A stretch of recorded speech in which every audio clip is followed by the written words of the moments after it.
Assalamualaikum warahmatullahi wabarakatuh. Perkenalkan, nama saya Mira Andika Jahyani, NPM 18144600138. Di sini saya akan mempresentasikan hasil proposal yang sudah saya buat dengan judul Analisis Bentuk Perilaku Indisipliner pada Siswa di Masa Sekolah dalam Jaringan SD Negeri Taman Sari 2, Yogyakarta. Mata kuliah Seminar Pendidikan dengan dosen pengampu Ibu Siti Maisyarah.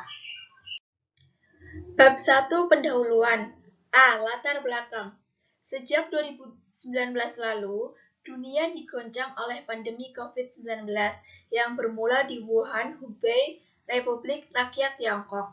Pandemi didefinisikan sebagai wabah penyakit menular berskala besar yang bisa meningkatkan morbiditas dan moralitas suatu wilayah geografis yang luas dan menyebabkan permasalahan baik dari segi kesehatan, ekonomi, sosial, dan politik.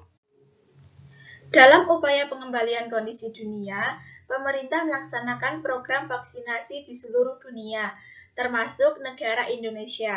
Bukan hanya itu, vaksin juga ditujukan untuk para pendidik maksimal 2 dosis. Mendikbud Nadiem Karim menyatakan guru, dosen, dan tenaga kependidikan sedang mengikuti program vaksinasi COVID-19. Dengan pencapaian itu, diharapkan semua sekolah sudah membuka belajar tatap muka di Juli 2021. Jadi, bukan diterapkan di Juli 2021, tetapi harapannya semua sekolah sudah belajar tatap muka di Juli 2021, ujar Nadiem Karim. Kebiasaan disiplin tidak diterapkan siswa ketika belajar dari rumah daring, maka akan mempengaruhi perilaku siswa dalam mematuhi peraturan dan tata tertib di sekolah setelah sekolah melaksanakan tatap muka terbatas. Kurangnya perilaku siswa dalam mematuhi tata tertib dan peraturan sekolah setelah belajar dari rumah daring dan ketika kembali lagi ke pembelajaran tatap muka terbatas merupakan suatu masalah yang perlu dibahas lebih lanjut. Maksud dari latar belakang tersebut adalah sejak 2019 lalu, dunia digoncangkan oleh COVID-19. Nah, mengakibatkan pendidikan dilakukan dengan cara belajar dari rumah atau daring. Hal itu menyebabkan siswa menjadi lupa akan peraturan yang sudah diterapkan di sekolah. Sehingga ketika di tahun 2021 sekolah mengadakan belajar tatap muka secara terbatas, siswa menjadi banyak yang melanggar peraturan tentang tata tertib yang diterapkan di sekolah. B. Fokus penelitian. Fokus penelitian ini adalah bentuk perilaku indisipliner pada siswa di masa sekolah dalam jaringan SD Negeri Taman Sari 2, Yogyakarta. Sedangkan untuk subfokusnya dalam penelitian ini adalah yang pertama, terlambatnya masuk kelas. Yang kedua, bolos dalam pembelajaran. 3. Berbohong. 4. Tidak mengikuti instruksi. 5. Terlambat mengumpulkan tugas. 6. Pasif selama pembelajaran. 7. Tidak mengerjakan tugas. 8. Membuat keributan atau kegaduhan selama pembelajaran. 9. Menyontek atau melakukan tindak plagiasi. 10. Mengganggu teman yang sedang belajar. C. Rumusan masalah. Berdasarkan latar belakang yang sudah dijelaskan, maka rumusan masalah yang dibahas peneliti sebagai berikut. Yang pertama, apa sajakah bentuk perilaku indisipliner pada siswa di masa sekolah dalam jaringan SD Negeri Taman Sari 2, Yogyakarta? Yang kedua, apa saja yang menyebabkan siswa melakukan perilaku indisipliner di masa sekolah dalam jaringan SD Negeri Taman Sari 2, Yogyakarta? D. Tujuan penelitian. Berdasarkan rumusan masalah di atas, tujuan yang akan dicapai peneliti yaitu sebagai berikut. Yang pertama, untuk mengetahui bentuk perilaku indisipliner pada siswa SD di masa sekolah dalam jaringan, itu apa saja? Yang kedua, untuk mengetahui apa saja penyebab siswa melakukan perilaku indisipliner di masa sekolah dalam jaringan. Paradigma. Paradigma adalah sistem keyakinan dasar atau cara memandang dunia yang membimbing peneliti tidak hanya dalam memilih metode tetapi juga cara-cara fundamental yang bersifat ontologis dan epistemologis. Penelitian ini berfokus pada penelitian naturalistik. Paradigma naturalistik ini dilakukan dengan cara pengamatan langsung terhadap apa yang akan diamati, data-data yang dapat diolah secara terperinci dan sistematis. F. Manfaat hasil penelitian. Apabila penelitian ini berhasil, diharapkan dapat memiliki manfaat dan kegunaan sebagai berikut. Yang pertama, manfaat teoritis. Penelitian ini diharapkan dapat menambah wawasan dan pengetahuan tentang fokus penyebab bentuk perilaku indisipliner pada siswa di masa sekolah dalam jaringan, sehingga siswa dapat disiplin dalam menaati peraturan dan tata tertib sekolah serta meningkatkan semangat belajar siswa di sekolah pada masa pandemi seperti sekarang ini. Yang kedua, manfaat praktis. Manfaat praktis itu terbagi menjadi 5. Yang pertama itu manfaat bagi guru. Manfaat bagi guru yaitu sebagai bahan masukan bagi para pendidik guru untuk memperhatikan para siswa dan faktor penyebab yang mempengaruhi bentuk perilaku indisipliner pada siswa di masa sekolah dalam jaringan supaya siswa lebih mematuhi peraturan dan tata tertib yang ada di sekolah serta meminimalisir bentuk perilaku indisipliner pada siswa di masa sekolah dalam jaringan. Yang B, bagi siswa. Yang pertama, manfaat bagi siswa yaitu siswa dapat hidup disiplin dengan mematuhi peraturan dan tata tertib yang diterapkan oleh sekolah. Yang kedua, siswa dapat mengatur waktu pada semua aktivitas yang dihadapinya baik di sekolah maupun di luar sekolah. Yang C, manfaat bagi sekolah yaitu dapat menumbuhkan citra sekolah yang tertib dan disiplin dalam melaksanakan program-program yang diberikan oleh sekolah. Yang D, bagi peneliti. Manfaat bagi peneliti yaitu menambah wawasan dan pengalaman bagi peneliti dalam melakukan penelitian terutama yang berhubungan dengan masalah bentuk perilaku indisipliner pada siswa di masa sekolah dalam jaringan. Yang terakhir, manfaat bagi orang tua, yaitu menambah informasi mengenai pentingnya peran orang tua dalam membimbing kebiasaan siswa dalam membentuk perilaku indisipliner yang baik pada siswa di masa sekolah dalam jaringan, sehingga diharapkan para orang tua terus mengoptimalkan perannya sehingga dapat menunjang perilaku siswa yang baik, taat pada aturan dan tata tertib yang ada di sekolah maupun di luar sekolah.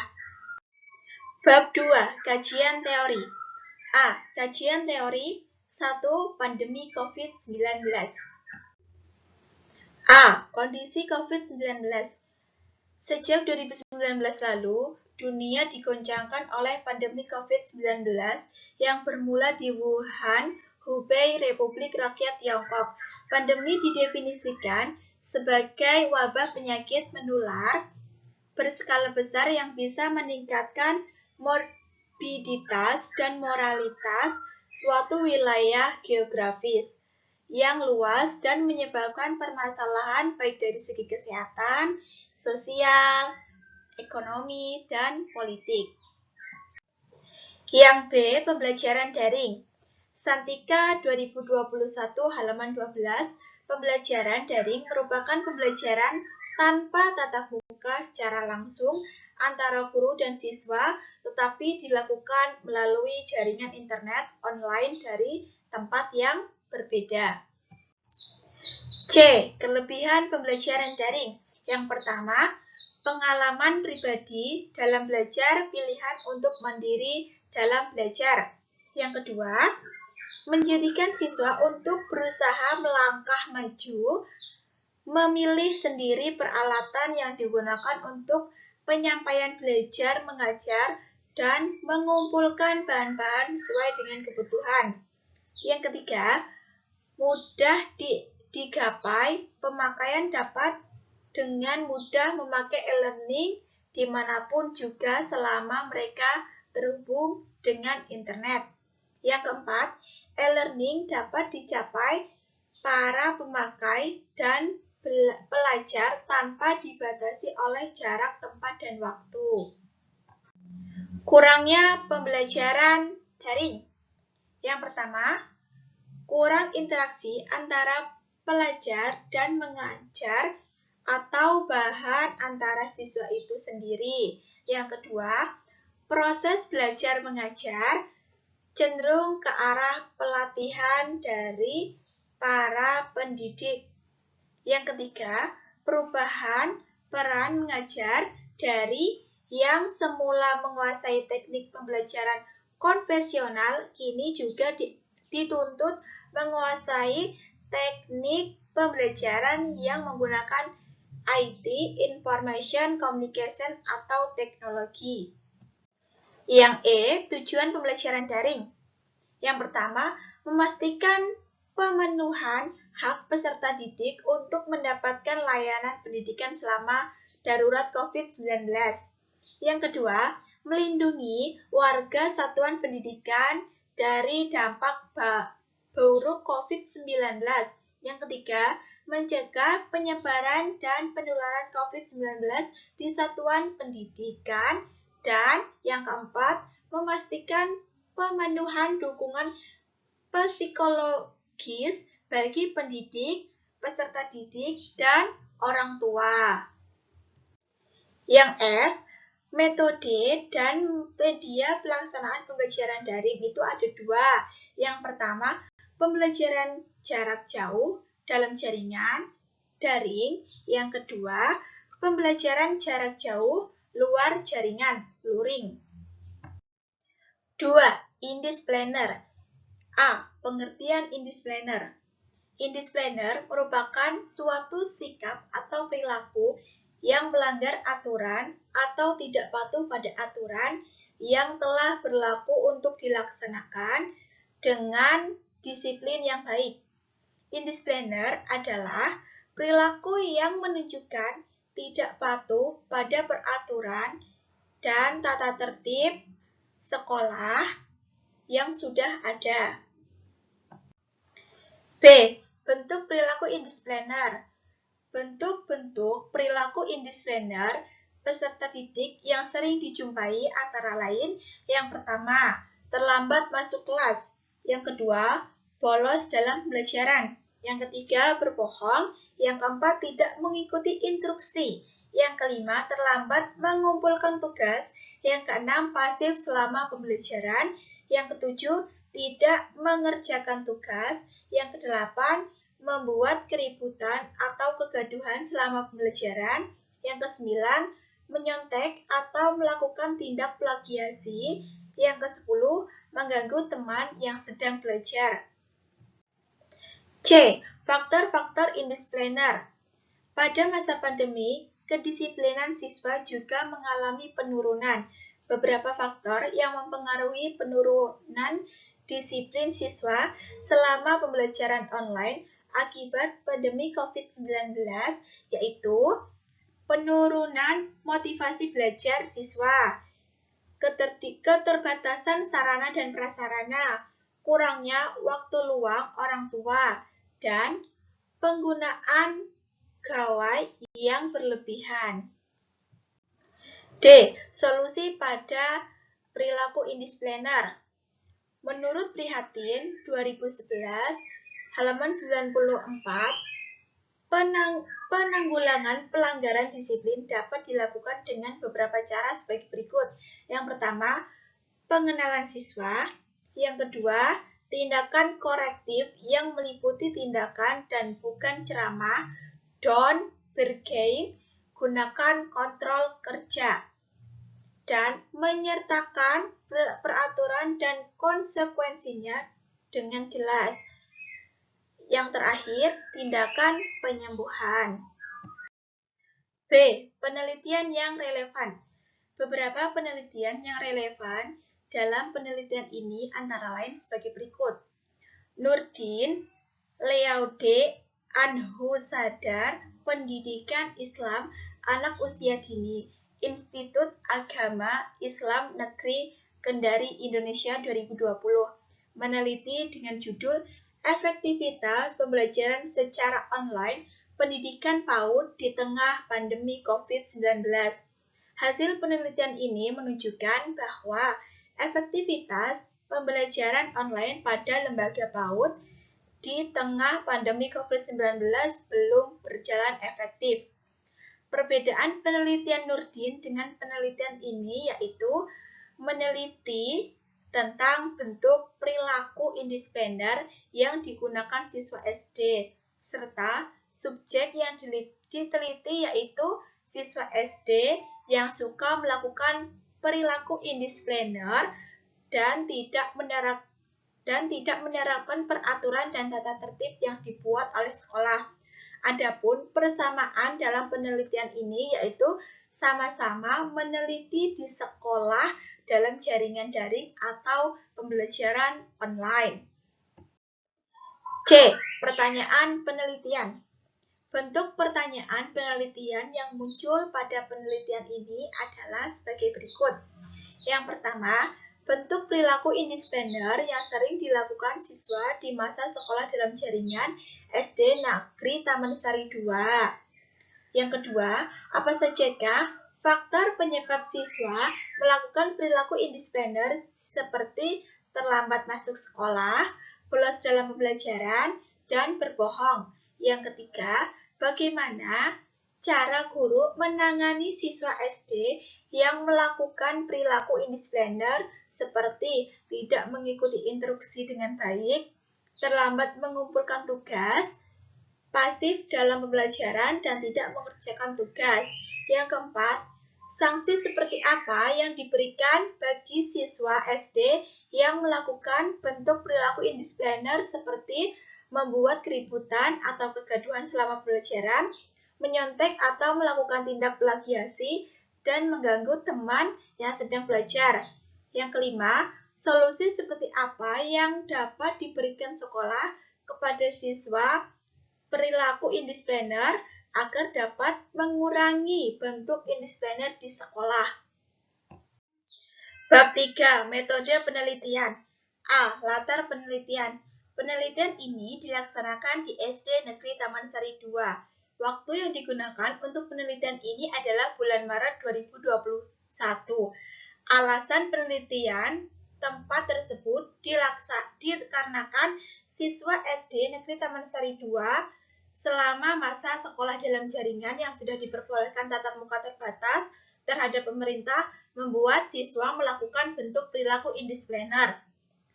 Untuk alamat SD Negeri Taman Sari 2 terletak di Jalan Sadewa, nomor 37, Yogyakarta, Wirobrajan, Daerah Istimewa Yogyakarta. Subjek dalam penelitian ini adalah orang tua, wali murid dari kelas 1 sampai kelas 6, dan guru kelas dari kelas 1 sampai kelas 6. B. Cara penelitian. Menurut Bambang Swepono 2019, penelitian pada hakikatnya adalah suatu kegiatan ilmiah untuk memperoleh pengetahuan yang benar tentang suatu masalah. Pengetahuan yang diperoleh dari penelitian kualitatif adalah fakta, konsep, proposisi, atau generalisasi, dan teori yang memungkinkan manusia dapat memahami fenomena untuk memecahkan masalah yang dihadapinya. Masalah penelitian dapat timbul karena adanya kesulitan yang mengganggu kehidupan manusia atau semata-mata karena dorongan ingin tahu sebagai sifat naluri manusia. C. Data dan sumber data.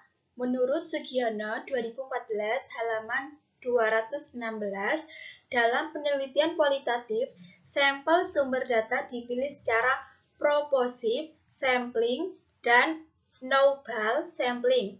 Proporsive sampling adalah teknik pengambilan sampel sumber data dengan pertimbangan tertentu. Pertimbangan itu adalah orang yang memiliki otoritas pada situasi sosial atau objek yang ingin diteliti. Sedangkan snowball sampling adalah teknik pengambilan sampel sumber data yang pada awalnya sedikit lama-lama menjadi besar. Sumber data dalam penelitian ini adalah menggunakan dua jenis sumber data, yaitu data primer dan data sekunder. Yang pertama, sumber data primer adalah penelitian secara langsung dari sumber asli yang diperoleh peneliti dalam melakukan sebuah penelitian seperti penelitian bentuk perilaku indisipliner pada siswa SD Negeri Taman Sari 2, sekolah dalam jaringan untuk memperoleh sumber datanya secara langsung, yaitu dari guru dan orang tua.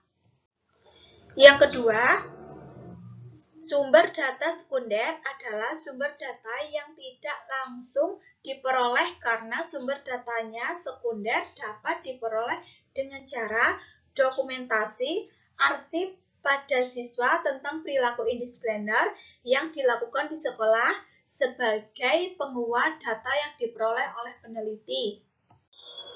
D. Teknik pengumpulan data. Untuk mengumpulkan data di lapangan, penulis menggunakan beberapa teknik pengumpulan data sebagai berikut. Yang pertama, observasi.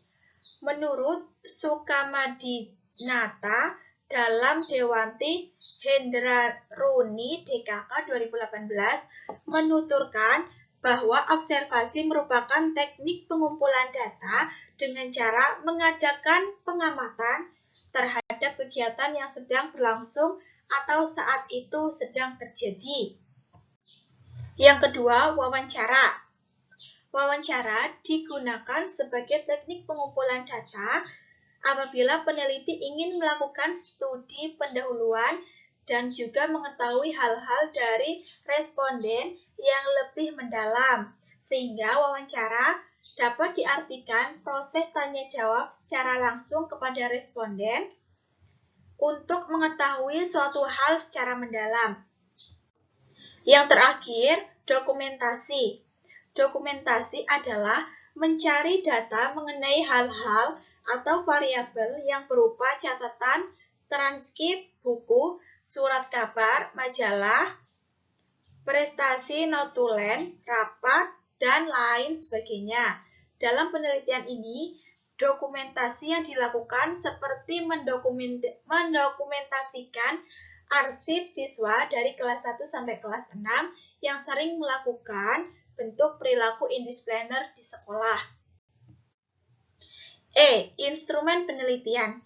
Instrumen penelitian dalam penelitian kualitatif, yaitu peneliti itu juga harus divalidasi mengenai seberapa jauh peneliti kualitatif tersebut untuk sikap terjun ke lapangan. Dalam penelitian kualitatif ini, instrumen utamanya yaitu peneliti itu sendiri. Selanjutnya, setelah fokus penelitian sudah menjadi jelas, harus dikembangkan instrumen sederhananya yang dapat dikemukakan oleh data.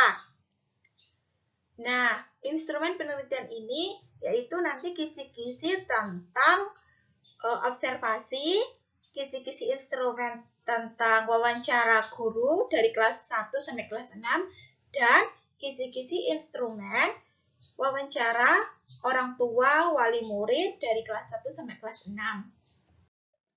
F. Teknik analisis data. Analisis data merupakan proses untuk mencari dan menyusun data yang diperoleh secara sistematis.